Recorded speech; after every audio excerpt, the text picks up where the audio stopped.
औज़ुबिल्लाहि मिनश्शैतानिर्रजीम बिस्मिल्लाहिर्रहमानिर्रहीम। अस्सलाम वालेकुम व्यूअर्स, मैं लैला खान अपने चैनल में आपको खुशामदीद कहती हूँ। व्यूअर्स, रिक्वेस्ट करती चलूँ कि आप लोगों को अगर मेरी वीडियोस अच्छी लगती हैं और आपके लिए यूजफुल है तो आप मेरे चैनल को सब्सक्राइब जरूर कीजिए और किसी जरूरतमंद के साथ जरूर शेयर करें लिंक, ताकि किसी और का भी भला हो सके। और आज जो मैं आपसे वजीफा शेयर करने जा रही हूँ, बेशक एक ही दिन का अमल है और एक ही दिन में इसका आपको 100% रिजल्ट मिलेगा अगर आप इसे पूरे यकीन और तवज्जो के साथ एक ही नशीस में बैठ कर करेंगे। अमल पे टाइम जरूर लगेगा, लंबा है थोड़ा सा, लेकिन बहुत ज्यादा गारंटेड अमल है, बहुत ज्यादा फायदेमंद है और बहुत ज्यादा आजमूदा अमल है। और जब मैं आपको ये बताऊंगी कि ये कुरान पाक की कौन सी 2 सूरतों का अमल है, तो आप खुद भी इस चीज को एग्री करेंगे कि वाकई ही वजीफा जरूर काम करेगा, क्योंकि इसमें एक तो कुरान पाक का दिल सूरह यासीन है और दूसरी सूरत जो हमारे प्यारे नबी सल्लल्लाहु अलैहि वसल्लम की सबसे महबूब सूरह मुज़म्मिल, ये दोनों का अमल है जो आज आपसे शेयर करने जा रही हूँ। और आपकी कोई भी ऐसी हाजत है जो आपको लगता है कि पूरी नहीं हो सकती, इस अमल की बरकत से जरूर पूरी होगी। पूरे यकीन के साथ और पूरी तवज्जो के साथ अगर आप ये अमल कर ले तो आपको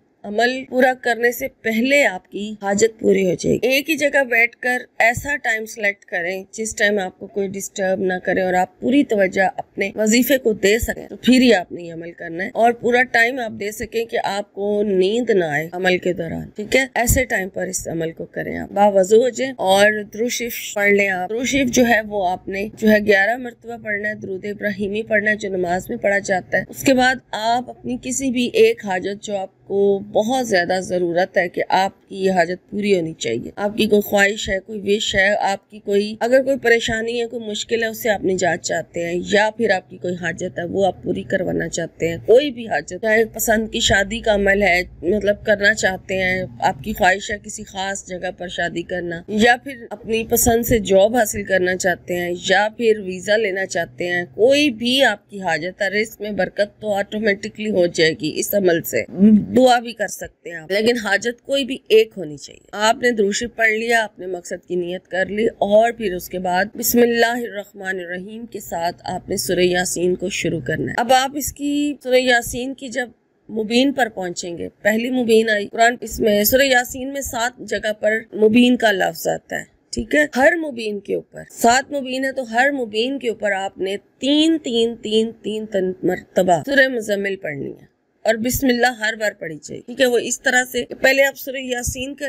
शुरू करेंगे, फिर जब आप इसकी पहली मुबीन पर पहुंचेंगे तो वहां पर आपने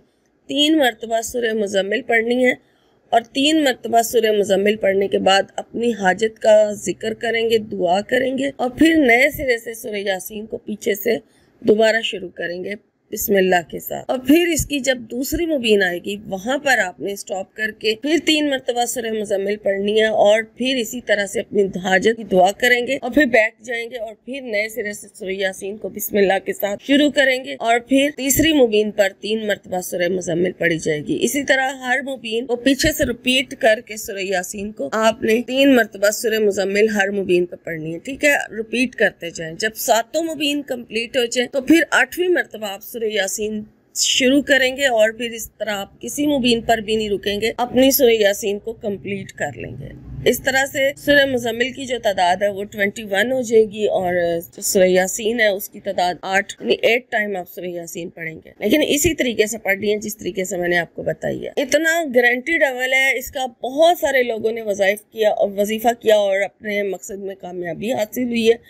इसीलिए आपसे शेयर कर रही हूँ कि आप भी इसको करके देखें। इंशाल्लाह पहले दिन कामयाबी आपको मिल जाएगी। आपको अगर कामयाबी नहीं मिली पहले दिन तो इसमें आपकी अपनी कोई ना कोई मिस्टेक हो सकती है, हो सकता है आपने तवज्जो ना दी हो, या दुआ आपने अच्छे तरीके से ना मांगी हो, या कोई आपकी तरफ से कोताही हो गई हो, क्योंकि कुरान पाक की सूरतों में कोताही जो है वो उनकी तरफ से हम इनकार नहीं कर सकते, वो तो हमें पढ़ के फायदा ही फायदा है, सवाब तो मिल ही जाता है, लेकिन आपकी अपनी कोई ना कोई गलती होगी जिसकी वजह से आपको कामयाबी नहीं मिली, तो फिर आप इस अमल को